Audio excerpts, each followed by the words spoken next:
The UFO committee, you were mentioning it a little earlier. What's going on with that? Well, it's under the guise of I serve on 3 committees, and it's on one of those committees, and so what we do is, currently we're looking at, Hunter Biden and all this other stuff, but it's under the auspices of that committee. So we oversight is, and I always forget the name for some reason. It's the hottest committee pretty much on Capitol Hill. But Chairman Comer, who's a friend of mine, he has to authorize it, and that's what happened the last time. And the Speaker authorized it, and really it's just the chairman. I think they sort of, well, let Burchett do this thing. It ain't going nowhere, And then it was the largest attended committee meeting in maybe the last. I talked to some old time reporters, and they says they brought probably 15 or so years. They'd never seen anything. They had over 1,000 people. They had to open up another room so people could view it. I was on Fox that morning, and I left my office. They send a car for you, and I left my office. I walked outside. It was before 5 o'clock. It was around 4:30 in the morning, and people were they were already lined up outside to get in the building. Wow! And so it's just these people travel from all over the country, so it's a huge undertaking. Now we've written a letter, a group of us have, to the chairman and the speaker to get what's called a select committee. If we get a select committee, then we'd have subpoena power, and we could really go after some stuff. Maybe hire somebody.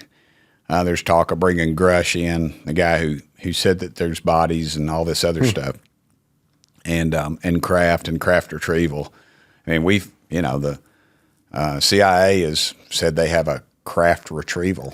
I mean, they've said that. That's been disclosed. That's not earth shattering here. I mean, that's not news, but it's been disclosed. Craft retrieval. Now, what are they retrieving? That's the question. And so, there's it's a complicated process. There's a funding issue involved, and if we don't, though, the Speaker Johnson, who's a friend of mine, he came into Knoxville for me for a little event, and I wanted he had me backstage, and it was just me and him talking, and we he gave me plenty of time. They give you 30, I take 5 because their time's valuable, and I want them to know that I value that. That's a good trick out there. If any of y'all ever have to meet with some big shots, they dig that because they'll usually give you the full time, but if you just need that little bit, it makes them feel that much more valuable.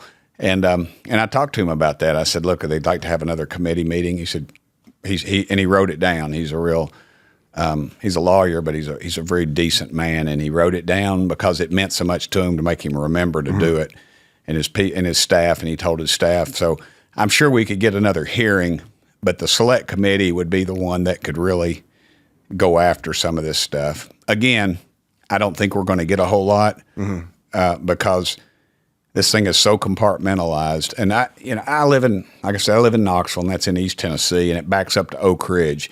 And that's where they built the bomb. They created compartmentalization. Literally a couple of thousand people there, brother, and during the Second World War, and maybe a half a dozen people knew that they were working on an atomic bomb. Wow.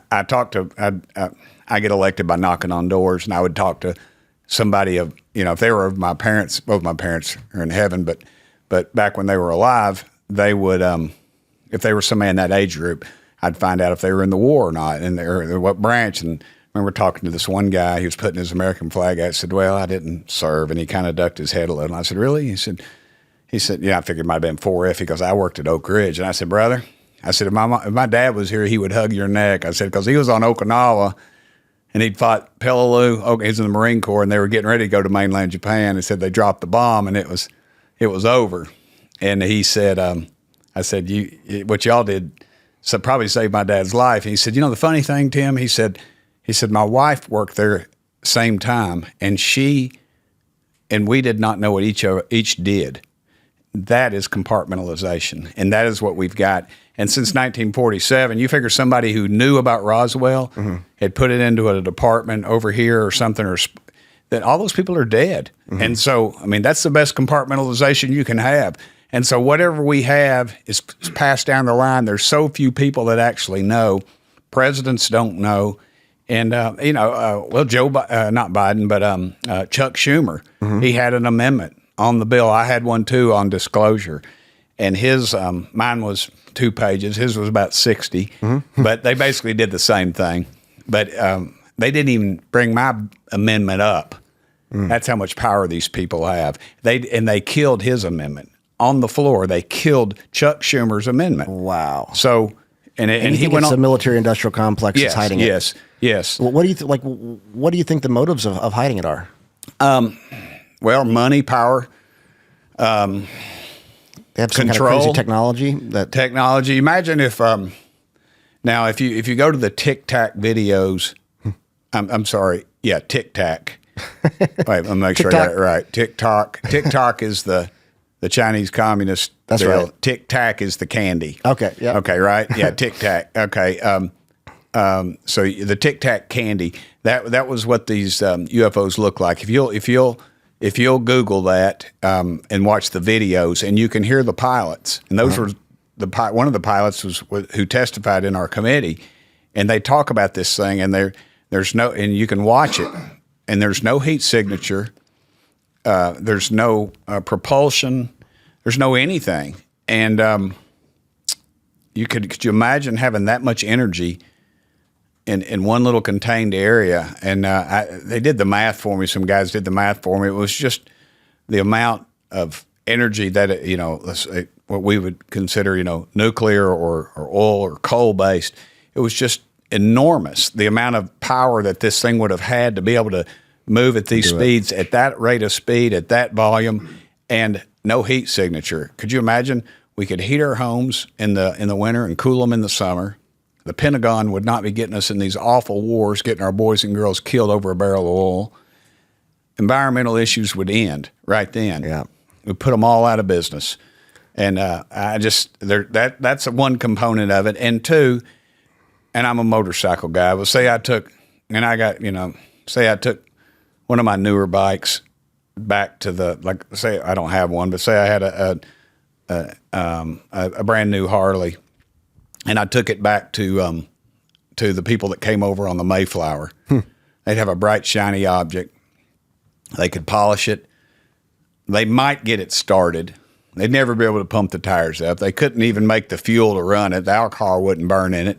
They couldn't adjust the valves. They wouldn't know how to get the heads off. They wouldn't understand any of it. But fast forward now, if we were to get a UFO or something have that capacity of being able to travel that speed, light years, what have you, what could we do with it? We could probably polish it, try to dent it, pour acid on it, try to melt it. We would, and so there's that component of it too. But and so I had a nice conversation with a man who was an admiral in the Navy, and I had another conversation. These two, oddly enough, fit together. I was with a group of congressional members, and it was in a non-secure setting, so I can talk about both of these. Both of them were not in a secure setting. One was in my office, and one was at a meeting off campus. And they were talking about how these we're having reports that some of our submarines can do pretty substantial speed, but nothing like this. These things were moving at hundreds of miles an hour. They're half the size of half a football field under the water, and they were picking them up on sonar. And then I'm meeting with an admiral, and he's telling me these hot spots, there's 5 or 6 hot spots around the world, and a lot of them are over deep water. So that leads some people to think that there's some sort of bases that are in deep water. You have the Mariana Trench, I believe it may be a mile deep or deeper. And we honestly know more about the surface of the moon than we do the surface of the ocean floor. So there's some thoughts that maybe there's something there, a type of base, maybe something, I don't know.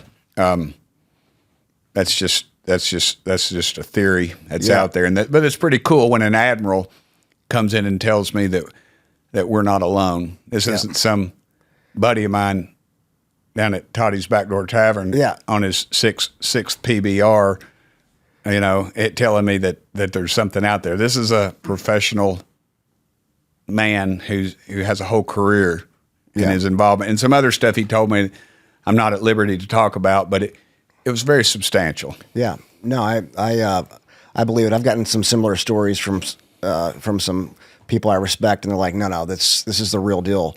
And what's interesting too, my understanding is like patents for like perpetual motion and the patent office knocks them down. So if you have anything that messes with the, like say the oil and gas industry that could wipe it out, they won't even let your patents go through.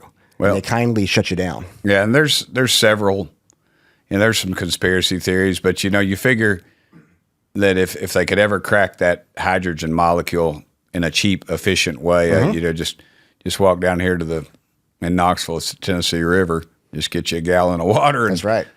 And run it, and run it through. It'd be internal combustion. It'd just crack that it'd just pull the hydrogen out and the oxygen and burn it. And so yeah, I think there's something to be said for that because oil industry would just outside of fuel. I mean, you have to have oil for everything, for plastics, everything else, but it would just I think it would destroy that industry. Yeah, no, absolutely, and. I mean, I think there's been a lot of things out there that have been kind of shelved because it would have, affect the, the dollars.